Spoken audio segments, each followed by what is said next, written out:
Hello, everyone, and welcome to our virtual discovery day on research. I'm Sarah, as well as your host today. I'm also the community events officer at Breakthrough T1D. So please note that closed captions will be provided for all of our speakers and exhibitors tonight. And if you'd like to add live captions for me, you can do so by enabling live captions in settings when using Chrome. So for those joining us for the first time, we are Breakthrough T1D, formerly JDRF, the world's leading type 1 diabetes research charity.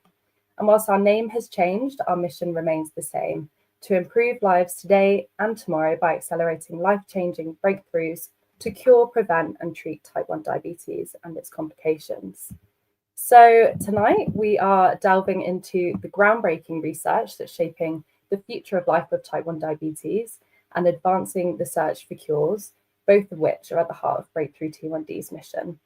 You'll hear from leading experts, gain insights into the latest advancements, and have the opportunity to ask questions directly to researchers and technology companies, as well as having the opportunity to ask our experts questions. I'd also like to encourage everyone on this call to use the comments feature to talk amongst yourselves, share your experiences of managing type 1, and get to know each other. One of the best things about these virtual events is how interactive they can be in the comments section, so make sure you do get involved. And before we hear from our first speaker, I'd like to extend a very special thank you to our industry partners, as these events are only possible with their support. So massive thank you to Ypsomed, Medtronic, Insulet, Dexcom, Air Liquide, and Abbott. And reps from all of these technology companies are here with us today in the comments section. So make sure you ask them any questions that you may have, as they're here to help. And as you can see on the screen, we've got a very exciting lineup for you this evening. So a huge thank you to everyone for joining us. So without further ado, I'm very pleased to introduce our first speaker, my colleague, Madeleine Bonser, to give us an update on the research Breakthrough T1D is currently funding. Thank you, Sarah. Hello, I'm Madeleine Bonser and I'm the Research and Involvement Officer. And I'm going to talk to you a bit more about Breakthrough T1D's research and how we fund it. So firstly, our global research. Globally, we currently fund over 500 research projects worldwide, and that's in over 20 different countries. We have over 70 clinical trials and we have 35 active projects in the UK today. Our research areas. So as a global charity, we focus on 3 research areas. They are cure, prevent, and treat, which we have based the event around today. Our ultimate goal is to find a cure or cures, whereby people who live with type 1 would have the ability to make their own insulin, such as replacing insulin-making cells with beta cell therapies. Prevent means to be able to detect type 1 diabetes early and halt its development to avoid complete loss of insulin-making cells. To be able to do this, we're funding screening programs and immunotherapies that can delay the progression of type 1. And finally, treat. We wish to make the everyday lives of people living with type 1 better through funding research that will reduce complications and benefit diabetes management, such as novel insulins. We fund research through 3 main channels. Firstly, through the Breakthrough T1D affiliate program, where we fund research in the UK through our affiliate program with Breakthrough T1D International in New York. Secondly, through partnerships. By forming funding partnerships with other charities, organisations and government bodies, we can increase awareness and make money go further. Finally, we have UK funding schemes. For example, the Small Grant Awards, which funds early career researchers and clinicians to help them gain independence and establish new ideas in type 1 diabetes research. One thing I would like to talk to you about today is the positivity of research failure. Research has many stages. It goes from basic to preclinical to clinical trials before we see medicines and treatments. So not all research within these stages achieves its objectives. However, failure is positive as it creates new learnings and forces researchers to explore fresh ideas and use different approaches. Therefore, failure is a sign of progress and it improves the quality of future research. An example of a partnership in funding that I'd like to talk to you more about today is the Type 1 Diabetes Grand Challenge. This is a £50 million partnership between Steve Morgan Foundation, Diabetes UK and Breakthrough T1D UK. It is investing in the most promising projects to fast-track discoveries that will lead to life-changing new treatments and ultimately a cure. The partnership has taken on 3 challenges, one being the root causes of type 1 diabetes, which focuses on developing treatments that get to the root cause of the condition, the immune attack on the insulin-producing cells. You'll hear more about one of these projects later. Secondly, we have novel insulins, which is aiming to create a new type of insulin that works quicker and more precisely to help people manage their type 1 diabetes. And finally, replacing beta cells. As to cure type 1 diabetes, we need to find a way to give people healthy and long-lasting beta cells so they can make their own insulin again. As mentioned earlier, the Small Grant Awards funds early career researchers with innovative ideas in type 1 diabetes research. Since 2021, we've funded 10 projects so far across the UK. And tonight you'll hear more about the 4 projects funded in 2024. Firstly, we have Mandeep Marwar at Ashton University, whose research is developing a dressing to help promote better healing in diabetic wounds and reduce the complications that they can lead to. We also have Rebecca Dewhurst-Trigg at the University of Exeter, whose research is investigating how an Islet-helper cell in the pancreas may be involved in stopping harmful immune cells attacking insulin-making beta cells. Also, Thomas Hill at the University of Oxford, whose research is studying a type of pancreatic islet cell which he thinks could be targeted with a treatment to help prevent low blood glucose in type 1 diabetes. And last but not least, Richard Pulsford, also at the University of Exeter, who is developing a visual tool for people with type 1 diabetes that predicts the likelihood of their blood glucose going too low during exercise. Thank you for listening. I'll now hand over to Mandeep. Thanks, Maddie, for that, and thank you all for joining.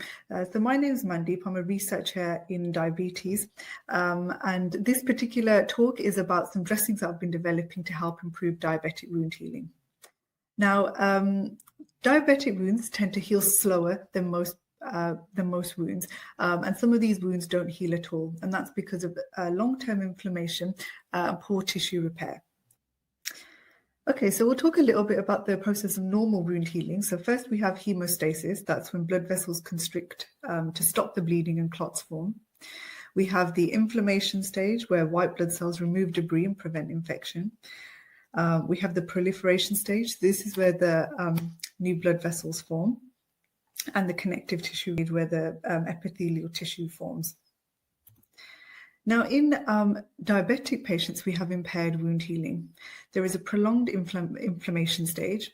The high blood sugar increases these toxic molecules known as reactive oxygen species. This impairs the new blood vessel growth. So less oxygen is able to reach the wound. And of course, we need oxygen to help generate those new cells and heal that wound. And the older damaged cells build up, and this feeds into this process of blocking the normal healing process. We had to think about developing some dressings which are medicated, and a compound that we're particularly interested in was hydrogen sulfide. So this is a molecule that is produced naturally by the body anyway, and it's involved in reducing oxidative stress, so that contributes to getting rid of those toxic reactive oxygen species molecules we spoke about. They improve blood vessel growth and they control the inflammation as well. And the compound that we identified was AP39. This compound, when it's in the presence of plasma or wound exudate, is able to release that hydrogen sulfide, which can go on to then have these positive effects. Now, of course, we need a way to deliver this drug to the wound area. So we thought of developing this within hydrogels. So this is an image of one there, and we thought to load the AP39 into there so it can release that compound into the wound over a period of time. And the hydrogel itself is quite useful for the wound. It keeps the wound area moist, and that helps break down that dead tissue so that we can encourage that healthy growth. So our proposal was to use a wound model, which we developed with kind of diabetic conditions, which I'll go through in a little bit more detail later. And we wanted to deliver hydrogen sulfide to this wound model and see the impact on healing. So the aims and objectives for this particular project were to make these dressings and characterize them, to assess the toxicity of them in these wound models, and to look at the potential of this compound to actually heal wounds. And the way that we did that was, so we prepared the hydrogel out of various polymers that I've listed over here, and of course the AP39 compound. We then developed this diabetic wound model. So the cells that are really important in wound healing are the blood vessel cells we spoke about. So that's these HUVECs here, and these dermal fibroblasts, these are skin cells. So what we did was we grew these in flasks in the lab. And we did that by giving them high glucose and also this TNF-alpha, which is an inflammatory insult, to kind of mimic what's going on in a diabetic patient where they have a wound. We then measured the ROS levels, so those toxic molecules, to see have we generated a model that's similar to diabetic wounds. And then we gave our treatment to see if we were able to reduce those ROS levels. And then we looked at a wound healing study to see if we were actually able to improve that wound healing. So here's some pictures of the dressings that we made. Actually, I think we made about 12 altogether. These are the best ones that we had. And you can still see, even in the first one, we can see some of these bubbles on top. And as we go along here, we improved that polymer ratio that I mentioned to get this one at the end here. And that's the one that we took forward in all our studies. Okay, let's have a look at the dressing toxicity. So we have cell viability here, and what we're aiming for is about 100%. We want to make sure that our dressings did not affect the cell growth in these flasks. And you can see by the time we increase the concentration all the way up to 1,000 nanomoles, you can see we're slightly starting to affect the viability of these cells. And here we have the skin cells, and here we have the blood vessel cells, and the results were quite similar across the two. Now, we know from previous studies we need about 300 nanomoles for an effect. So actually, we were quite pleased with these results because the point at what we started to see toxicity was quite away from that. Okay, we have a few graphs on this slide, so bear with me while I try to explain them. So this box here, that's looking at our blood vessel cells, and this box here, that's looking at our skin cells. So for A and B here, we're looking at our interleukin-6. Now that's something that we monitor for inflammation. Now, if you remember at the start, I mentioned diabetic patients have increased inflammation, and that can inhibit wound healing. So you can see in our healthy cells, we had about 20 picograms per mil, and over here it was 40. And you can see in the red bar here, this is our diabetic model, that inflammation was significantly increased, and that's similar to what we'll see in diabetic patients. And you can also see when we gave the treatment, that's a green bar there, in both of these cells, we were able to reduce that inflammation down. Now, it's not perfect. But that is a work in progress. We're looking to try and increase the concentration of the drug that we've given to help bring that inflammation down a little bit further so it matches the healthy levels. Now, in these two graphs at the bottom here, these are looking at the amount of those toxic species we spoke about earlier, the reactive oxygen species. And again, you can see with the diabetic model, the red bar in both of these, the reactive oxygen species was increased, similar to what we would see in diabetic patients. And again, that treatment was able to reduce it down. So the next study we did was a tube formation assay. Now, these help us understand the ability of these cells to produce those blood vessels. So if we focus on the images here, you see the ones on the far left here, these are the healthy ones.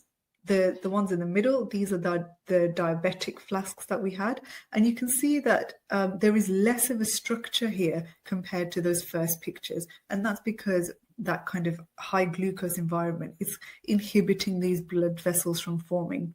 And again, you can see when we gave the treatment, we were starting to build that structure back up. And then we have that in graph format there at the top. You can see the purple bar at the end there was able to improve that ability to grow new blood vessels. And this result here kind of brings everything together, and it's probably the one that we're most excited about to share with you. So bear with me while I explain it to you. So we grew these cells up in the flasks. And you can see these small dots here, that's the cells that we grew up. And what we did was we quite literally scratched it and created a wound in these cells. And we compared how the wound looked between day 1 and day 2. So again, the far left here, we have the healthy cells. And you can see there isn't much of a difference in that wound. The middle cells here, this is the diabetic environment. And actually, the wound got worse over that 24 hours. And you can see when we gave the treatment, even compared to the healthy cells, you can see that we were really able to help that wound heal. And in fact, I suspect that when we try this experiment again for 48 hours, I expect it will have completely healed. So we're really pleased to see this result. So we know there's still some work to be done to manage that inflammation.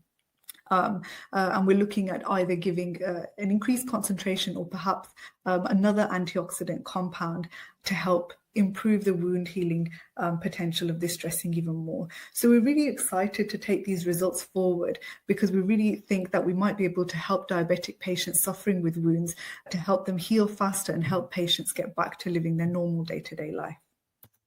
So just to summarize, we were able to create a wound that mimicked diabetic conditions. We developed a dressing which was able to deliver hydrogen sulfide, reduce those inflammatory molecules, and release some of those good nutrients that we need to help blood vessel growth and get wound healing. So I'd just like to thank all the team for supporting with this project, and of course, Breakthrough T1D for the funding for this project as well. So thank you so much for listening, and I'm happy to take any questions if there are any. Thank you so much, Mandeep. It's amazing to hear all the work that's going on behind the scenes, and we're so grateful for you being here tonight to share this with us. If you have any questions for Mandeep or any of our speakers tonight, please do ask them in the comments section and they'll get right back to you. So our next speaker is here tonight to tell us all about her exciting research. Over to you, Rebecca. So I'm Rebecca Juhas-Trigg, and I'm a researcher at the University of Exeter. And today I'm going to be talking to you about my project, exploring how islet-helper cells may be protecting the insulin-producing beta cells in type 1 diabetes. So the islet-helper cells that I'm interested in are mesenchymal stem or stromal cells. and they are located in all tissues throughout the body, and they can move to areas of damage or inflammation. They can also influence immune cells and support tissue repair. And in people with type 1 diabetes, clinical trials have shown that treatment with MSCs can help them to continue making their own insulin by preserving their beta cells. So we know quite a many function, but we don't know how MSCs might be protecting the insulin-producing beta cells in the pancreas of people with type 1 diabetes, and that's where this project comes in. So if we look at the pancreas, we have our islets of Langerhans, which include our insulin-producing beta cells. That's shown here by the cluster of cells. And we can think of this as the items that we have in our home, all of our stuff. And now our islets are protected by a barrier called the basement membrane, which we can think of as our actual house that's protecting all of our things. In type 1 diabetes, we have harmful immune cells that are able to break through this protective barrier, the basement membrane, which we know is compromised in type 1 diabetes, and they can then attack and kill our insulin-producing beta cells. So we can think of these immune cells a bit like a burglar, trying to get into our home to steal our things. So the more secure our home is, less a burglar will be able to get in, and therefore, an analogy in type 1 diabetes, if the basement membrane is more secure, then the immune cells will be less likely to get in and attack our beta cells. So our MSCs are located around the edge of our islets, and recent work in the lab, MSCs are kind of stretched around the islet periphery, around the edge of the islet, and we know that they're long and thin based on the image I showed you in the previous slide. And our researchers recently found that there are more MSCs at the edge of the islets for individuals with type 1 diabetes compared to those without diabetes. And we might be able to think of these MSCs a bit like the builders of the basement membrane. And this is because they are known to produce basement membrane building blocks, including markers such as collagen 3 and collagen 4.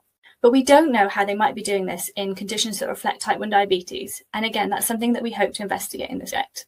So the first aim of our study is to understand whether MSCs can survive in type 1 diabetes. So here's an image of what it looks like to be growing these MSCs in the lab in dishes. This aim's complete, so I'll show you some data. Here is a graph showing on the y-axis the percentage of MSCs that are able to survive, and on the x-axis the 4 different conditions showing different amounts of immune cell infiltration. And when there's no immune cell infiltration, the percentage of MSCs that are able to survive is very high, which is really good news. And as we continue through groups 2, 3, and 4, where immune cell infiltration increases, we see that the percentage of MSCs that can survive is still very high until group number 4, where approximately a quarter of MSCs are able to survive. So these data show that MSCs can survive in conditions reflective of type 1 diabetes, less able to survive when immune cell infiltration is high or when inflammation is very high, and only about a quarter of MSCs can survive there. So now we know that MSCs can survive, we want to understand how they're producing these basement membrane building blocks. So that is aim number 2. And here's an image from some of the experiments we've recently been conducting. And this image shows MSCs. Each MSC is shown by one of the white dots in this image, which shows the cell nucleus. And the pink shows our collagen 3. So we've treated our MSCs here to be able to see the amount of collagen 3 that they're able to produce. And that collagen 3 is glowing in the pink color. So this image shows that our MSCs are producing collagen 3, one of the basement membrane building blocks, which is great. Our next experiment is to repeat this in looking for collagen 4, another one of the basement membrane building blocks. And then what we will do is manipulate the conditions that the cells are in our lab that reflect the inflammatory conditions of type 1 diabetes to see whether or not the amount of the basement membrane building blocks is changed compared to conditions that reflect no diabetes. Our final aim is then to understand how MSCs can reduce immune cell attack and support the basement membrane. So if we go back to the first slide where I introduced the islets, we have our islet, which is a cluster of cells including our insulin-producing beta cells. They are surrounded by a basement membrane, which is the protective border around the islets, which we know is compromised in type 1 diabetes and can then allow harmful immune cells to enter the islets and destroy our insulin-producing beta cells.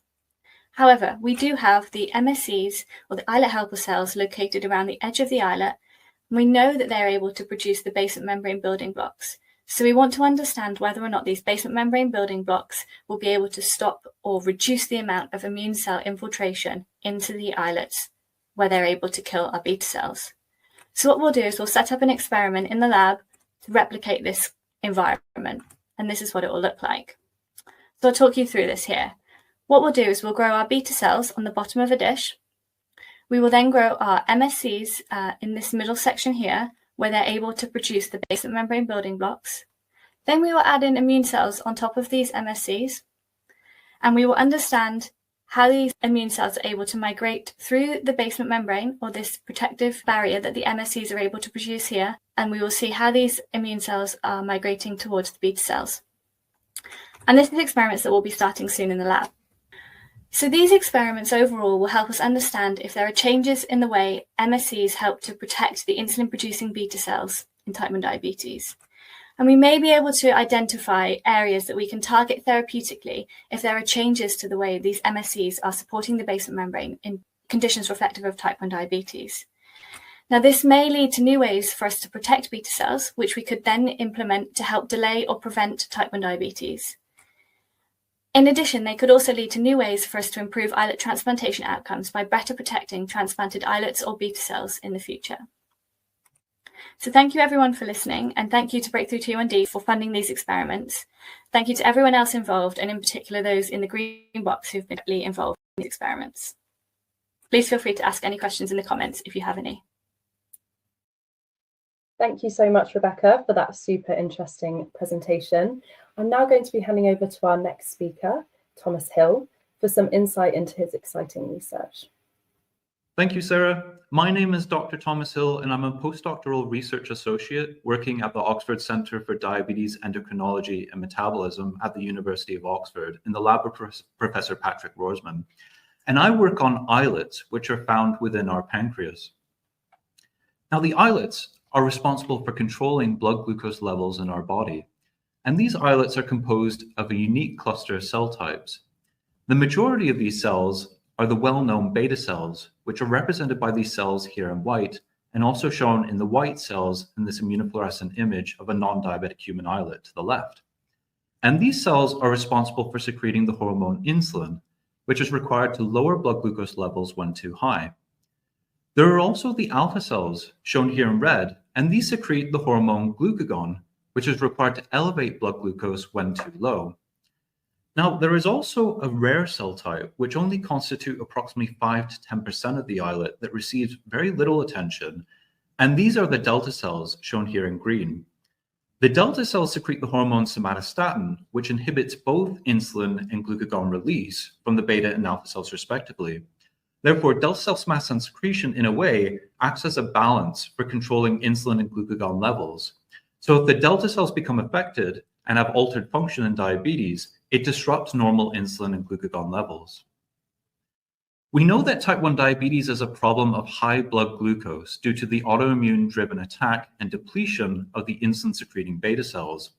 But it's also a problem of low blood glucose, or hypoglycemia, which is a major concern for every individual living with type 1 diabetes, and if severe, can be potentially fatal. In type 1 diabetes, hypoglycemia is caused by not enough glucagon being released from the alpha cells, which prevents the body from correcting itself and raising blood glucose levels back to normal. But unlike the beta cells, the alpha and delta cells survive the immune attack in type 1 diabetes, and therefore this isn't caused because there isn't enough alpha cells present in the islet. And this can be shown here in this immunofluorescent image of a human type 1 diabetic islet to the right, which shows the white beta cells to be depleted, but as you can see, the alpha cells in red and the delta cells in green are still there. Now, recently, we have discovered in the Roseman lab at Oxford that this impairment in glucagon release from the alpha cells is actually caused by an abnormal hypersecretion of somatostatin from the delta cells in the pancreatic islets. And we discovered this in islets taken from human type 1 diabetic and non-diabetic donors that were kept at low glucose conditions, where glucagon secretion levels are shown by the bar chart to the left, and somatostatin secretion levels are shown by the bar chart to the right. Pancreatic islets from type 1 diabetic donors are in red, and from non-diabetic donors are in blue. And as you can see in the type 1 diabetic islets, they have lower glucagon secretion, but much higher somatostatin secretion when compared to the non-diabetic islets. So what does this mean? Well, if we can figure out a way to lower somatostatin secretion from the delta cells in type 1 diabetes at low glucose, then we can alleviate the suppression from somatostatin on the alpha cells and recover glucagon secretion. The problem is we know very little as to why the delta cells behave like this in type 1 diabetes and what causes them to behave like this. But if we can figure out what triggers the delta cells to hypersecrete somatostatin, then we can effectively identify ways to target the delta cells with the aim of reducing somatostatin release, which will increase glucagon levels back to normal. And thanks to Breakthrough Type 1 Diabetes, we can investigate this, and we can investigate this using sequencing, which is a technique used to assess which genes and cells are being increased or expressed, and which genes are being decreased or downregulated. And this gives us an insight into what proteins might be present in the cell and which signaling pathways change. Now, since obtaining human type 1 diabetic islet tissue for research is extremely difficult, this project uses a rodent model called the NOD mouse, which is a mouse that develops autoimmune diabetes with an increase in age.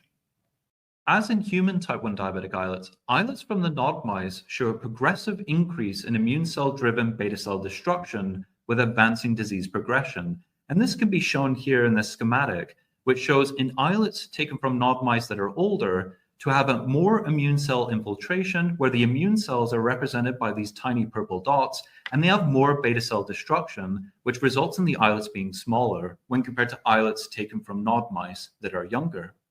And this can also be shown here in these representative images taken under the microscope using a basic experimental stain in the lab, where the immune cells are represented by these tiny blue dots, which surround and infiltrate the islets with an increase in disease progression, and where the islets are located within the yellow circles. Now, importantly, islets isolated from these diabetic NOD mice also show a similar defect in hormone secretion as human type 1 diabetic islets at low glucose. So here again, we have glucagon secretion levels to the left, somatostatin secretion levels are to the right, diabetic NOD islets are in red, and non-diabetic islets are in blue. And as you can see, diabetic NOD islets have suppressed glucagon levels, but abnormally elevated somatostatin levels, supporting the NOD mouse as a great representative model. But how do we identify these delta cells for sequencing? So my research involves using a unique version of this NOD mouse, where I have labeled the delta cells with a green fluorescent marker, which can also be shown here to the right in this fluorescent image of a NOD pancreatic islet, where the delta cells are identified by these bright green cells. And this marker allows me to effectively identify, isolate, and sequence the delta cells. Therefore, using these mice, I'm isolating the delta cells from NOD islets taken from different disease stages and subjecting these delta cells to sequencing. This will give me a snapshot image of how the delta cells genetically change with disease progression, which will allow me to determine and map which delta cell genes, proteins, and associated signaling pathways contribute to the hypersecretion of somatostatin at low glucose in type 1 diabetes. By identifying these differences in genes, proteins, and pathways, I will be able to identify new drug targets that can be used to lower somatostatin levels and restore normal glucagon secretion in response to low glucose that could be used to prevent life-threatening hypoglycemia. And I just wanted to also say that without the amazing help from Breakthrough Type 1 Diabetes and those who support Breakthrough Type 1 Diabetes, I would not be able to investigate this exciting line of research into trying to find a solution for preventing hypoglycemia in individuals with type 1. So thank you so much. Thank you so much, Thomas. It's always incredible to hear all the work that goes into these research developments. So I'm now going to hand over to Richard Pulsford, who is discussing his research in type 1 diabetes and exercise. Thanks, Sarah. My name is Richard Pulsford. I'm a researcher at the University of Exeter. I'm excited to share with you today our work, which is being supported by Breakthrough T1D. So I wanted to start by showing a bit of background to this project, how the work's developed over time, and what we hope to achieve with our Breakthrough T1D small grant. So the title of our project is Glucose Go Kids, Machine Learning Derived Tools for Supporting Exercise in Children with Type 1 Diabetes. So why are we interested in exercise specifically? Well, it's a central tenet of diabetes management.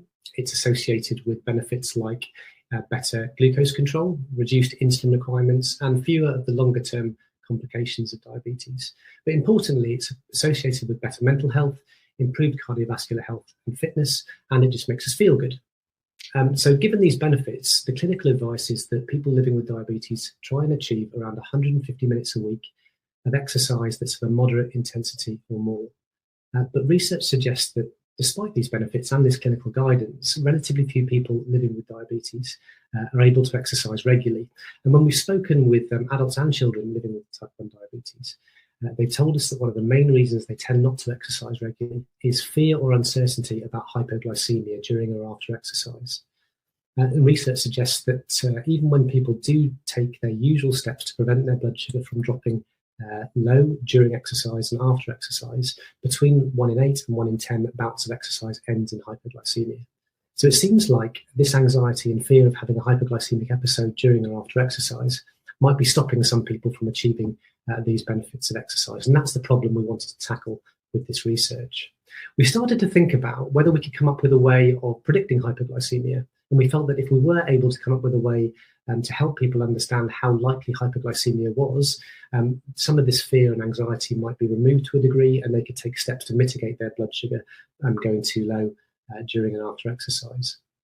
Now, we thought that we can do this using machine learning, which for those of you who aren't familiar with the term is a branch of science where we look for patterns in data, and then we see if we can make predictions based on these patterns. So in this case, we were looking to use machine learning to see if we could predict whether someone was going to have a hypoglycemic episode during and after exercise. Now, we did this in the last year using information around people living with diabetes, so characteristics about the people themselves, but also some clinical information about their diabetes, and information about the exercise bouts they did over a 4-week period. So things like the time of day of the exercise and the type of exercise they did. And in total, we had information on over 16,000 exercise bouts from a large data set from Canada called T1D. So we were able to develop a machine learning algorithm for predicting hypoglycemia during exercise. So what was good about this? Well, first of all, it performed very well. Now, there's a way of quantifying how good a machine learning model is at making predictions, and that's kind of a score out of 1. So in this case, a perfect prediction model will get a score of 1. Now, perfect prediction models don't tend to happen in real life, but that's the highest score that you can get. Our model was able to predict hypoglycemia with an accuracy of 0.89, so just a bit below 1, but still very good, still very accurate predictions of hypoglycemia during and after exercise. So what wasn't so good about this? Well, in order to get this level of precision initially, we were able to make these predictions, but we did so using an awful lot of data. And some of the data that we used for this prediction model is quite difficult to obtain. Some of it's from expensive clinical tests, which aren't available to everyone. And some of this information just wasn't readily available to patients. And as a result, we started to think, how useful is this? It's great to be able to make predictions in research, but if this doesn't help patients, then we question how useful this would be after all.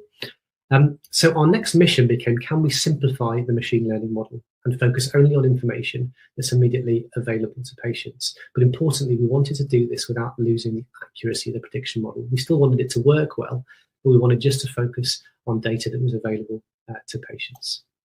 So how did we do? Well, we were able to create a machine learning model which used only 3 factors. So rate of glucose change, which is based on the directional arrows from continuous glucose monitors, glucose levels at the start of exercise, and the duration of exercise. So these are 3 pieces of information which are immediately available to patients. Importantly, this simplified model performed almost as well as the first model, which was super complex and involved reams and reams of data from many different sources. So we were able to achieve a prediction accuracy of 0.87, so just a slight reduction in performance, even though we were only using a fraction of the data and only data that was available to patients. What's more, we checked the performance of this model for people with different ages, sex, on different insulin modalities, who had diabetes for different periods of time, BMI, other characteristics about the participants, but also factors around different types of exercise, including when in the day the exercise happened, the type of exercise, the intensity, and the model continued to perform very, very well. So we now have a model that performs well, only needs 3 pieces of information to work well, and we started to think about how this could be turned into a tool which could support patients. So we came up with GlucoseGo, and initially came up with prototype heat maps, GlucoseGo heat maps, showing a risk of hypoglycemia based on starting glucose, so glucose at the start of exercise, which you can see along the horizontal axes of these heat maps, and exercise duration, which you can see on the vertical axis. Now, we've got two of these heat maps. One of them is for if your glucose is steady or rising, and one is if your glucose levels are falling. And our hope is that a tool like this is just a prototype, can be used by as many people with type 1 diabetes as possible, simply as a kind of a final check prior to exercising, glancing at the heat map, understanding how long you want to exercise for and where your glucose levels are currently, and understanding, based on a kind of a traffic light system, the approximate chances of a hypoglycemic episode, to provide some of that reassurance and hopefully chip away at some of that fear at hypoglycemia during exercise. So what we'd like to do now is to work with patients and healthcare professionals to refine a tool like the one you can see on the screen, so that it can be used by patients at home, in healthcare settings, at school, or wherever people with type 1 diabetes might want to exercise. So this brings us to the focus of our Breakthrough T1D small grant project, which will cover three main objectives. The first objective is to validate the prediction model for use by children under 12 years old. So the data set that we used to develop the model included people living with type 1 diabetes over the age of 12. So the first part of the project involves bringing together data from children aged between 5 and 12 living with type 1 diabetes, from exercise diaries and from their continuous glucose monitors, to see how well the model performs when we try and predict hypoglycemia in these younger children.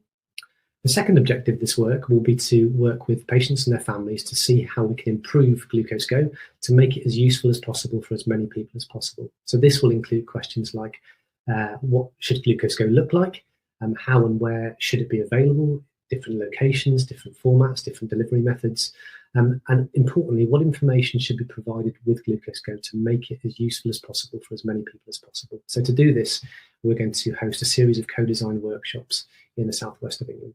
After these initial workshops, we're going to refine Glucose Go further and get further feedback from users, and then we're going to work with care teams to discuss how it could feature in routine care, and also explore with other stakeholders where else it could be useful. So again, potentially in schools, in gyms or holiday clubs, or other places where children with type 1 diabetes may need support for exercise.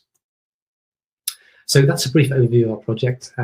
Huge thanks to Breakthrough T1D for their support in this work, and we look forward to sharing the outcomes from this project in due course. Thank you so much, Richard.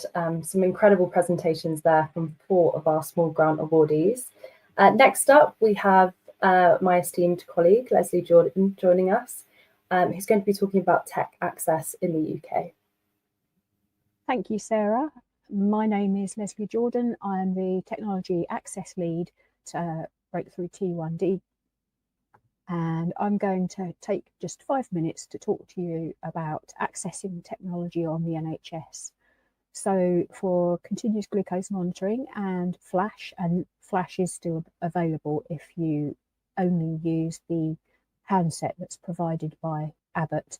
Otherwise, it's CGM. So in England and Wales, the policy is here, and if you scan that QR code, you'll go to the policy for England and Wales. So everybody is entitled to CGM. You should get a choice, but we are aware that there are many places where people are being taken off of their choice and put onto a particular brand because they're buying in bulk and getting a cheap deal. If you have issues accessing your choice of CGM, then if you're in England, please ask your clinic to email Parthakar. We haven't heard of issues in Wales, but if there are issues, then please get in touch with us. In Northern Ireland, the policy is the same as England and Wales, but in practice, prescribed CGM is at almost 100%, so that's what you can get from your GP, whilst advanced CGM is very limited.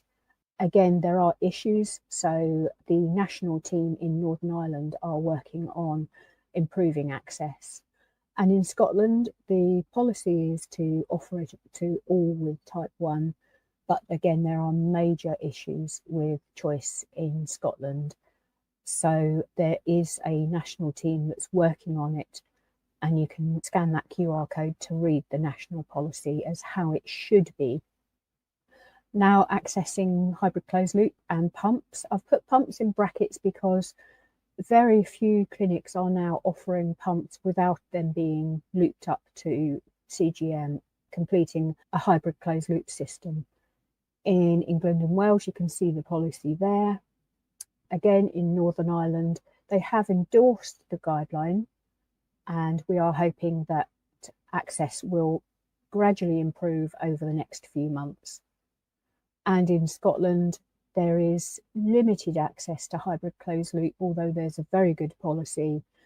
And you can see there some information about what's happening with that access. That QR code there will take you to the policy for Scotland, which at the moment isn't being fulfilled except in limited cases. So our help and resources, go to our website and go to /technology, then you'll have the overview of the technology that's available to help manage your type 1 diabetes. Our YouTube channel is at Breakthrough T1D UK and has loads of information about what resources are available, video animations to show you basic overview of what hybrid closed loop does, and also previous virtual discovery days. Lots of information there. And if you want to contact the community engagement team for one-to-one advice, then you can find us on that short bit.ly link there. And that's it from me. I hope that was useful. There is loads of information on our website, so do have a look. And if you want any help, then just scan that QR code to contact us. Thank you very much. Thank you so much, Leslie. Up next, we're going to hear a couple of short 30-second presentations from our sponsors. First up, we have Ypsomed. Thank you, Sarah. Welcome to our overview of MyLife Loop, a hybrid closed-loop insulin pump system. Here are the components. Firstly, the choice of 2 CGM sensors, Freestyle Libre 3 or Dexcom G6. The sensors allow blood glucose values to be sent to the smartphone.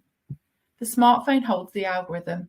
Our loop system is powered by MyLife CAM APS FX, an adaptive learning algorithm which safely makes decisions about insulin requirements and communicates to the third component, the Ipsa pump, a small and intuitive insulin pump. Thank you so much, Katie. We're now going to be joined by Millie from Medtronic.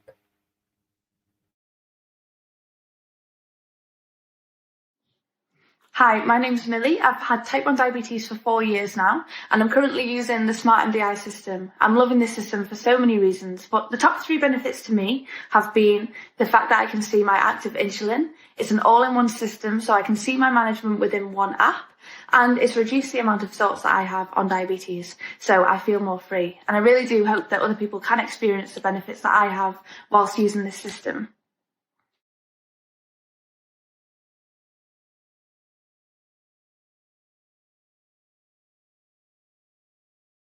Thank you so much, Millie. So I'm now going to be passing on to our next speaker, who is here today to talk to us about her research into improving immunotherapy success in type 1 diabetes. Over to you, Paida. Hello, everyone. I'm Dr. Paida Moyo-Katande, a postdoctoral researcher in James Pearson's lab. My research focuses on improving immunotherapy success in type 1 diabetes by administering therapy at different times of the day. First, let's take a look at the pancreas in 2 different conditions.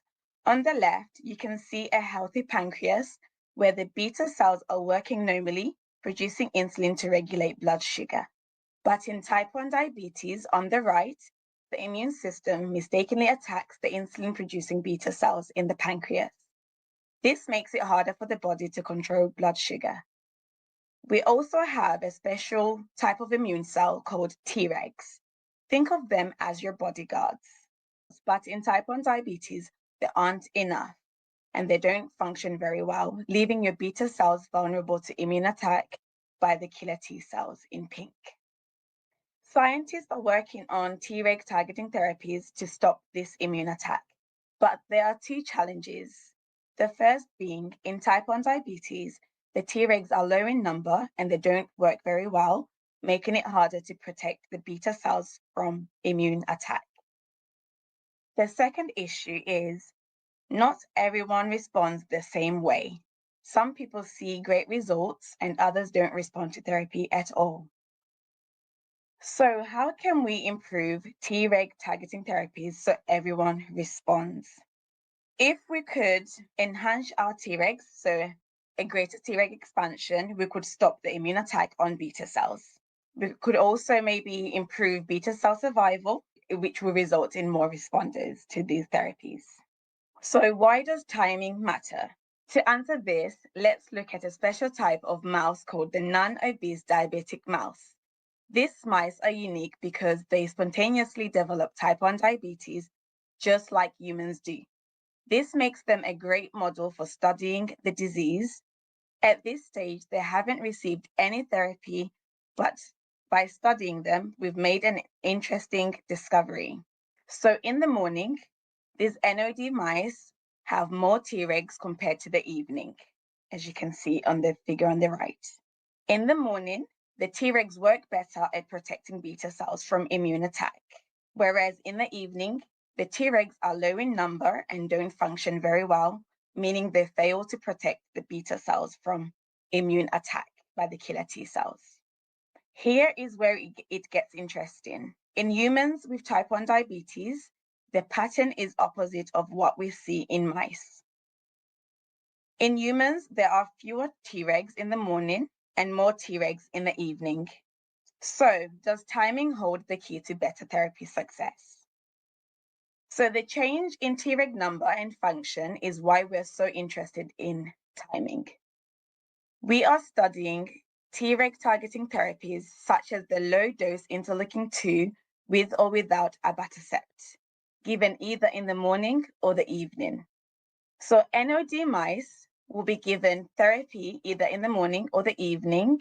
We are also going to be studying the immune cells in the blood of people living with type 1 diabetes to see how the immune system responds at different times of the day.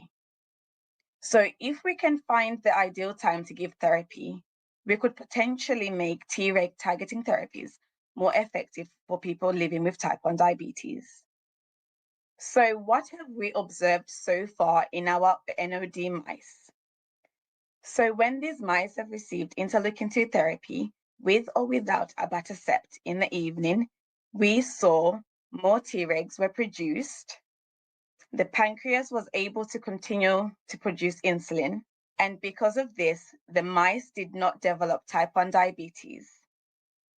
Now it's time for the lab tour and some information on how to get involved in the study.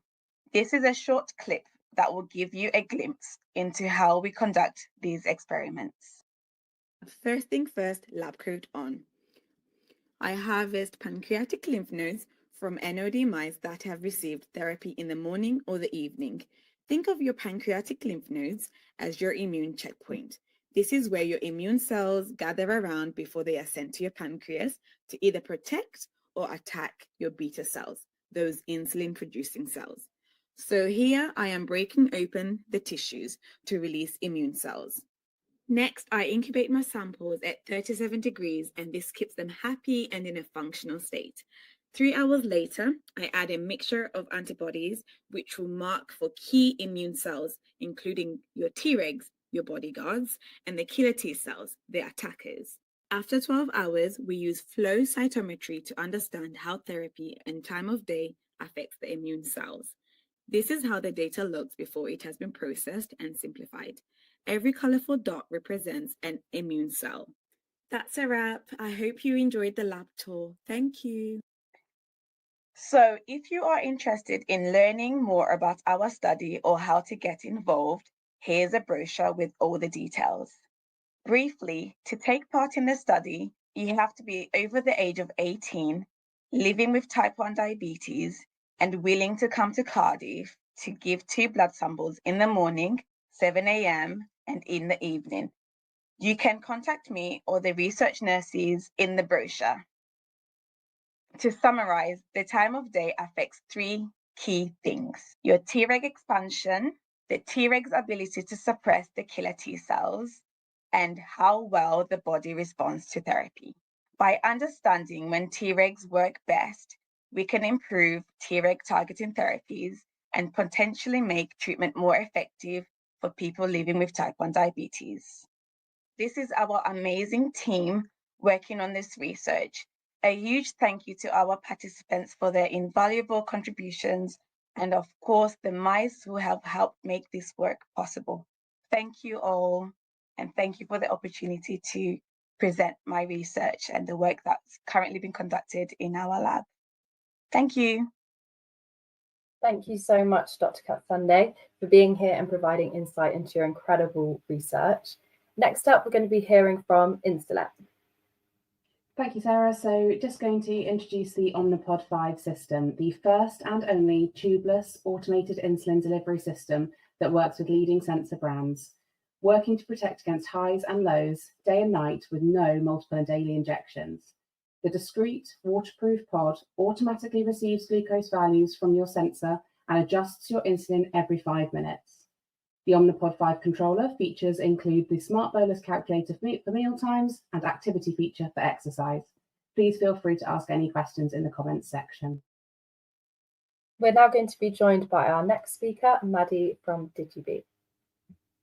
Hi, and thank you so much, Sarah and the team, for having us on today. We really appreciate it, and we love our partnership with Breakthrough T1D and what it enables for young people's self-management support.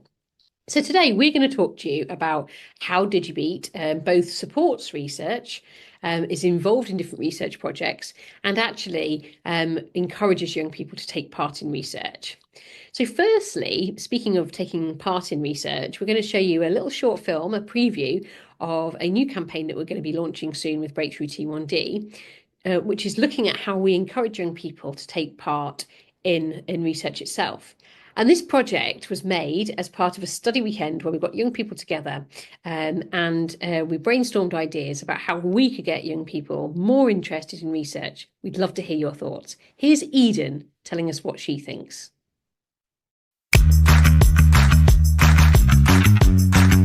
How did we get tech? How did we get from here to here? How does tech get better? Be the change. Be part of the progress. Breakthrough T1D.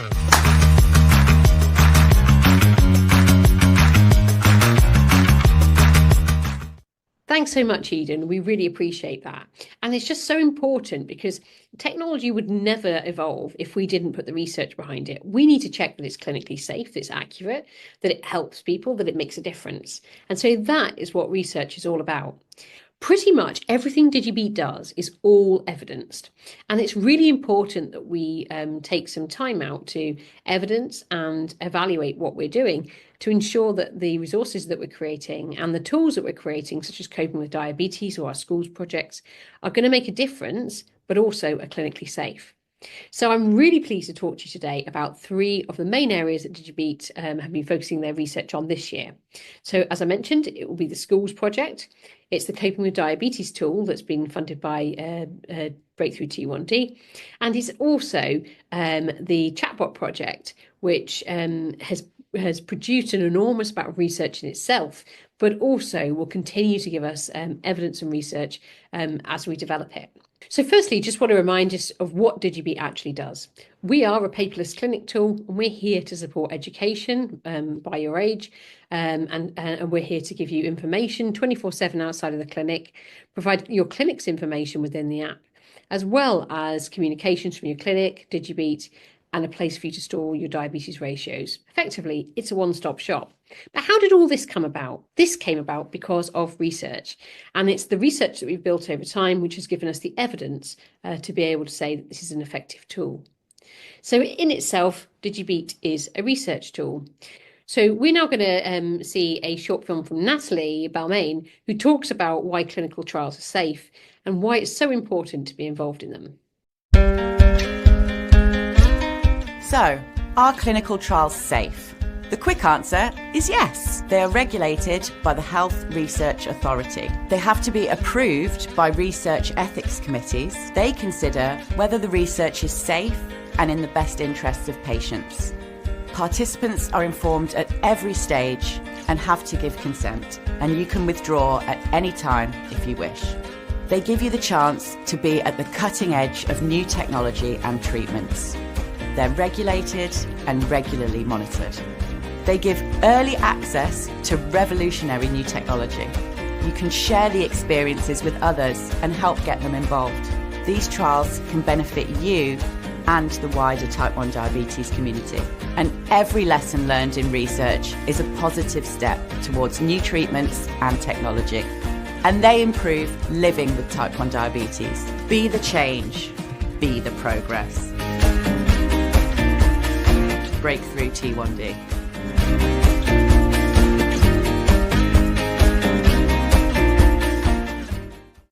So I mentioned to you earlier about the chatbot project. So the chatbot project is a fantastic project. It enables Digibete to get feedback from families and young people about what they need and what's missing in terms of their self-management education.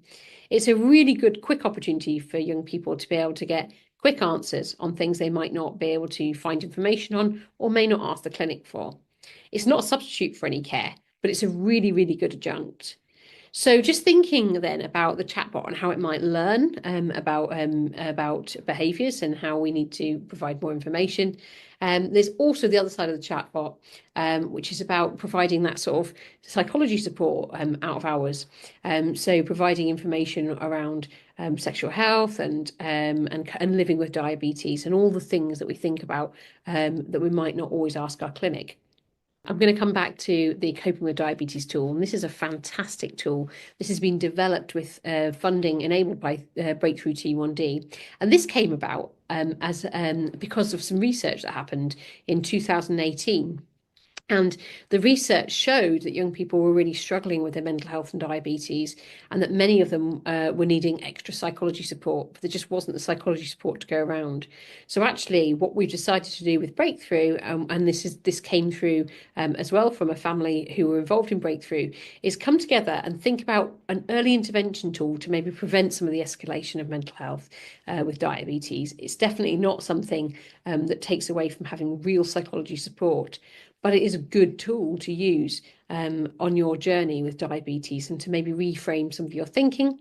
And it's based on acceptance and commitment therapy, narrative therapy principles, and it's been used or it's been developed by psychologists up and down the country, and also co-designed with young people from different user groups. So a really, really fantastic, well evidence-based tool that we're creating here.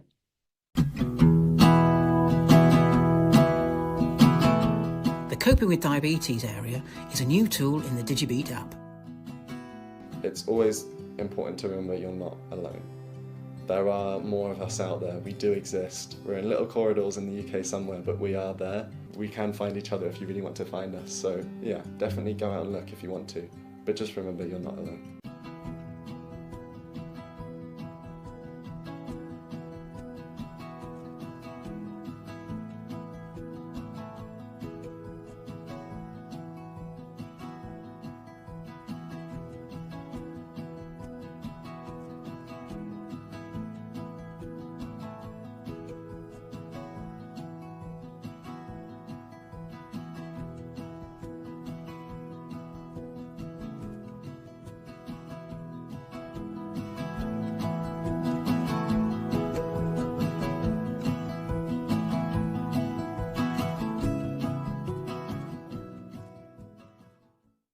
And finally, I'm going to say the schools project is our other flagship research project. What we've managed to do with the schools project is provide practical school information that isn't directly about someone's care, but actually gives a deep understanding of diabetes to support young people. So how highs and lows make a difference to someone's learning, for example, how to manage hypos and hypers in the classroom, what to do, and so on, and how the technology works. It's all in there, as well as all the psychology support and young people talking about what their challenges are, as alongside the teachers and the parents. So it's a great shared learning resource. But this is all underpinned by research from Simon Pinney at Leeds University. And the research maps perfectly onto the modules. And what it does is it underpins all of the different things that we say are important to young people. And actually, it's completely evidenced within this study. So that shows how research can then be taken into practice and can underpin some really, really good resources for self-management in schools. Thank you very much, everybody. Hope you've enjoyed that. And we're happy to take any questions, and we hope you enjoy the virtual discovery evening tonight. Thank you very much, Maddie. It's great to hear how research is being used to support young people, and also to hear more about how young people can get involved in research. So we're now going to hear from another technology company, Dexcom.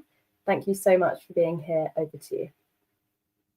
Your diabetes goes where you go. Now, so do your glucose numbers. Meet the new Dexcom One Plus, an easy-to-use and more discreet way to manage your diabetes. Continuous glucose monitoring with automatic, accurate readings. No finger pricks, no scanning ever, and customizable alerts you can rely on, so you can confidently take action here, here, even here. The new Dexcom One Plus. Make more possible.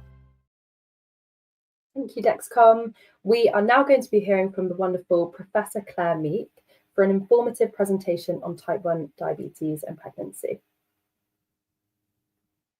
Thank you very much, Sarah. It's a pleasure to be here, and thank you for the invitation today to speak to you about some of the studies that we're running in people with type 1 diabetes, or trying to understand more about type 1 diabetes.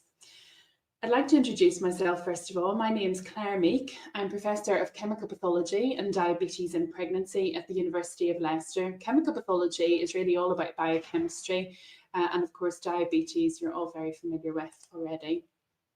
So I actually grew up in Northern Ireland. I then moved to Glasgow to do my undergraduate medical degree, and then I went to the University of Cambridge for medical training, but also I had the opportunity there to do a PhD. And from there, I developed a long-term interest really in diabetes research. And I've been now in Leicester for just over a year as professor, and I'm building my research group there. So what are we going to talk about today? Well, first of all, I wanted to introduce you to a little bit of the research that we've been running in the past, but also some future projects. And actually the work of my team really involves studies in pregnancy-related diabetes. So this includes women with type 1 diabetes or type 2 diabetes in pregnancy, women who develop gestational diabetes during pregnancy. But of course, there's also people with other more unusual forms of diabetes, such as MODY diabetes, who we also care for in pregnancy.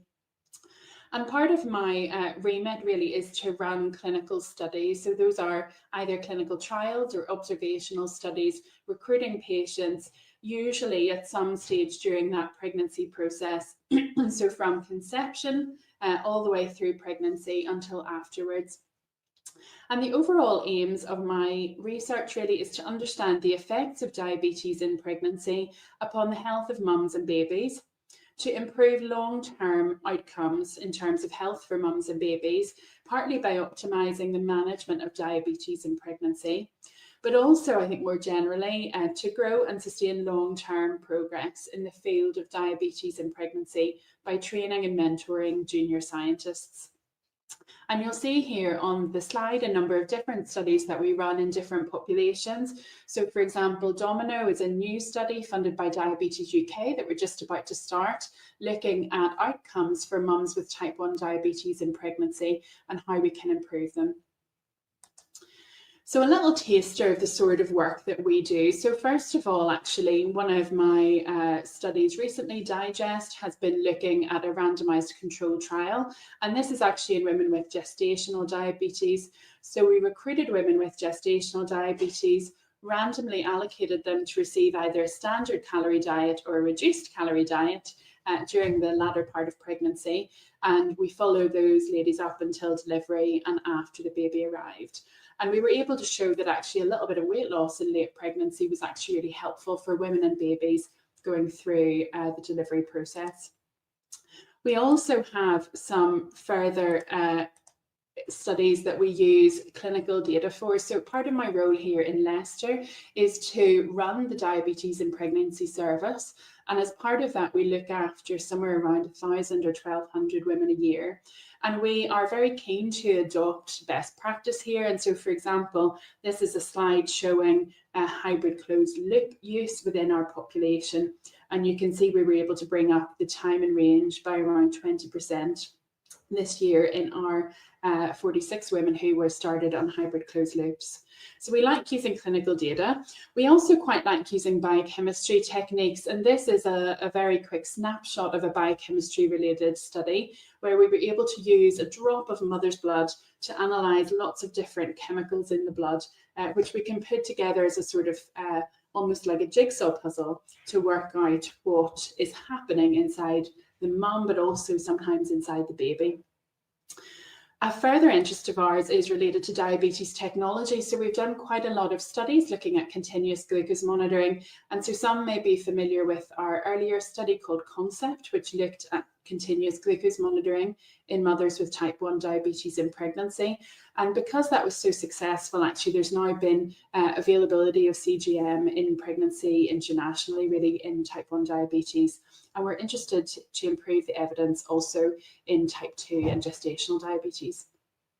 So why would we bother studying diabetes in pregnancy? So first of all, it's just important to say that we know that actually babies exposed to high blood sugar levels in the womb tend to have quite a lot of complications or at risk of more complications around the time of birth.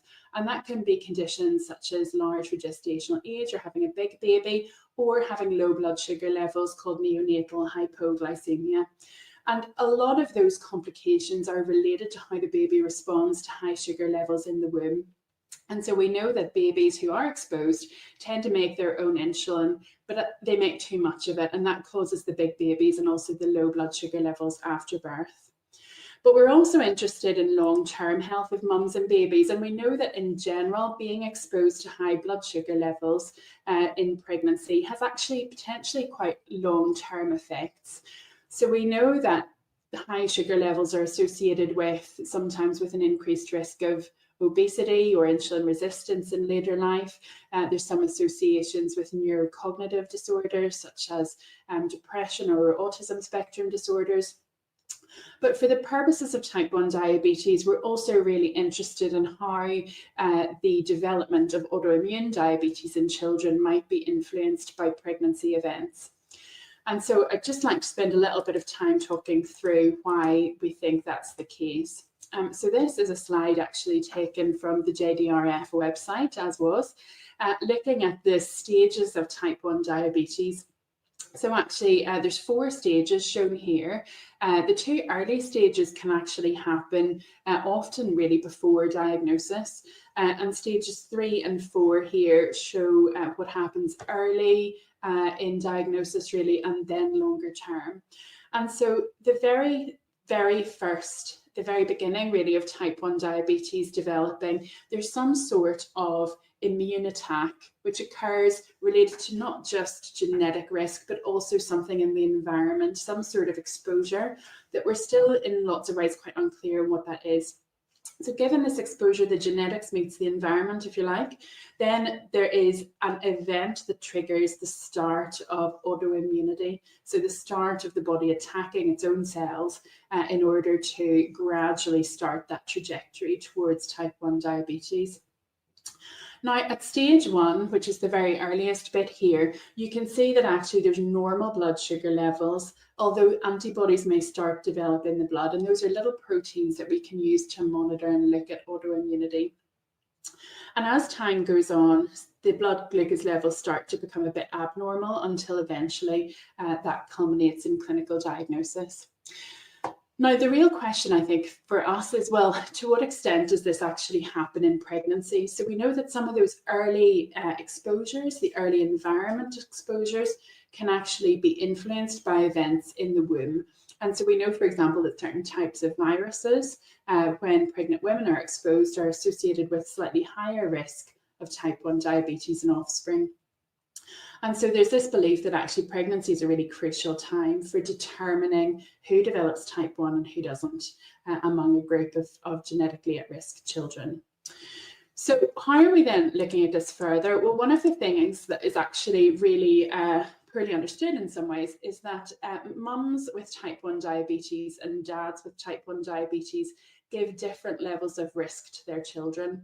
So if you have a child that is at high genetic risk of diabetes, then actually having a mum with type 1 diabetes will confer some sort of benefit on the children. And we don't really know why this is, but my colleague Laurie Allen in Cardiff has looked at this really extensively, and she's shown lots of different studies here down the left. And she's shown that all of these different studies suggest that type 1 diabetes is more common in offspring who have dads with type 1 diabetes compared to offspring with mums with type 1 diabetes. So having a dad with type 1 diabetes increases your risk. Having a mum with type 1 diabetes decreases your risk, even if you've got genes that make you susceptible. And so this is just showing that actually the genetic risks of those children are the same. So we're looking at this diamond here, and the diamond is very close to 0 or 1, showing that there's no difference in terms of the genetic risk between children who have a mum with type 1 and children who have dad with type 1. So how does this actually change things? Well, we don't really know why this happens. We don't really know why mothers give some sort of benefit to their children in terms of type 1 diabetes risk. And there's a number of different possibilities here. First of all, there might be the sort of direct effects of exposure to maternal high blood sugar levels. Secondly, it's also really possible, sadly, that actually some of the fetuses at really high risk might be miscarried. And so that means that actually the children at highest risk may never sadly be born. There's also a range of ways that the body can modulate genetics to only show the genes that are most associated with risk. And it's possible that's different between mums and dads. It's also possible that something actually happens in terms of in the womb and in terms of in the baby to actually change how that risk is transmitted. So our own approach to this is that it's possible that this is actually a direct effect, so that the exposure to high sugar levels in the womb actually triggers the body to change in some way. And so it's possible that actually the baby making high levels of its own insulin actually means that the pancreas has to be a bit more robust and a little bit more active even from birth. And maybe that's a benefit. So we plan to look at this in a new study, which is in progress. And this is a study based really on 2 previous studies. One is called CONCEPT, our type 1 pregnancy CGM study, and the other is called ENDIA, which is based in Australia, and that's called Environmental Determinants of Islet Autoimmunity, so looking at early life factors in type 1 diabetes risk. And we've teamed up with this really great group of people internationally to be able to take samples from both of these studies, and also then we'll analyse those samples for this really complicated but useful technique called mass spectrometry. Now, mass spectrometry, you can see the analyzer here on the left, produces this tracing with lots of little peaks for different chemicals in the blood. And that allows us to build up a picture of the really detailed chemistry in the mother's blood during the pregnancy. And we can build that jigsaw up to look not just at the mum, but also what's happening in terms of the interplay between mum and baby. And so just as an example of what sort of data we can get, these are 3 pictures showing the chemicals in the blood in the mum in the trimester 1, 2, and 3 of pregnancy, and anything above the black line is different or significant. So we were able to use this little jigsaw almost to show what actually happens in terms of the baby's pancreas development during pregnancy. And so you can see that actually some fats in the blood called triglycerides seem to be important for the baby's pancreas development. But also we were able to see that some sweeteners might actually, such as saccharin, might actually change the baby's pancreas development as well in the womb. So this is actually a really important technique, but actually a really difficult one. And because of that, there's relatively few people in the world who are able to analyse this data in a way that sort of makes sense. I think of the pregnancy, mother-child interplay. So we're very privileged to have the opportunity to work with the Concept team and the Endia team in order to hopefully provide new breakthroughs in the understanding of type 1 diabetes development.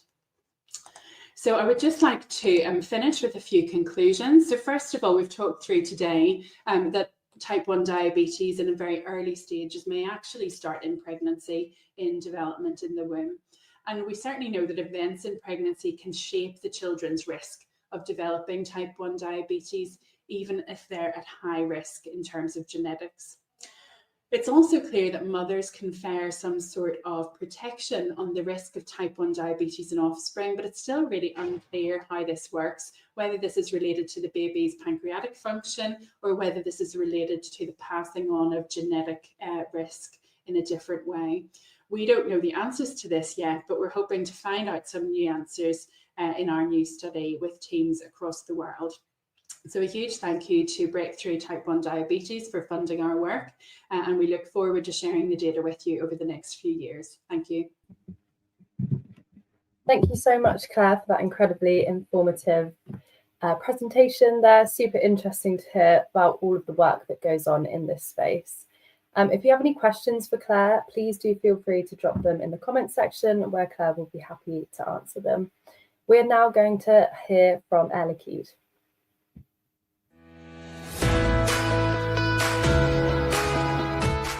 Join a thriving community of people who stopped listening to what type 1 diabetes is supposed to be and started living the life they want with the T-Slim X2 insulin pump. Control-IQ technology predicts glucose levels 30 minutes ahead and automatically adjusts insulin dosing. That means no more daily injections, no more finger pricks, and fewer sleepless nights. Start living the life you want with the T-Slim X2 insulin pump and Control-IQ technology. A life without limits. Next up is Abbott. Thank you for being here this evening. Over to you, Joe. Thank you, Sarah. I'm Joe from Abbott. I'm going to take you through our Freestyle Libre system. Our Freestyle Libre 3 is the world's smallest sensor with the strongest Bluetooth connectivity, integrating with the MyLife Loop for automated insulin delivery. If you're considering Omnipod 5, our Freestyle Libre 2 Plus is a standalone sensor with a 15-day wear time, offering greater convenience and fewer disruptions.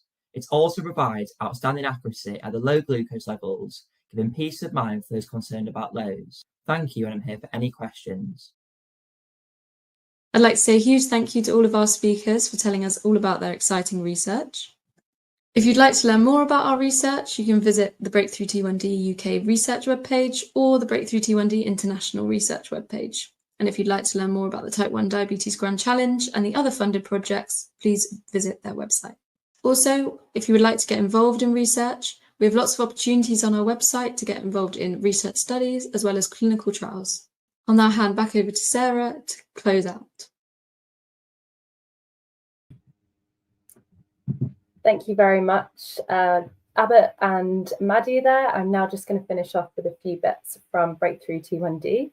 So throughout 2025, we will be offering virtual sessions just like tonight's, as well as several incredible in-person events taking place across the 4 nations.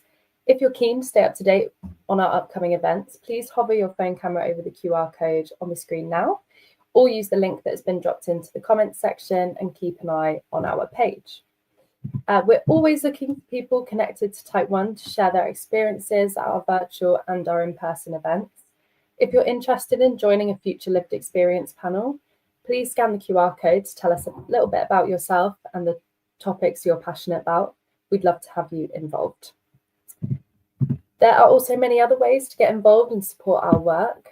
If you're over the age of 18, you can join the Insight and Experience panel, where you can share your views, shape policies, take part in market research, and even engage in research projects, including clinical trials. If you're 25 and under, you can become a youth ambassador, where you can connect with peers, raise awareness and funds, and develop new skills through guided tasks. And finally, we're always looking for support at our events, whether that's lending a hand at registration, refreshments, or by sharing your story. every role really makes a difference. So if you're interested, please email the address on the screen and we'd love to have you involved. If you haven't already, please follow us on Facebook, X, LinkedIn and Instagram to hear all about these opportunities and many more through these platforms. We are now Breakthrough T1D on all platforms, so please make sure you're following the new accounts with our new name.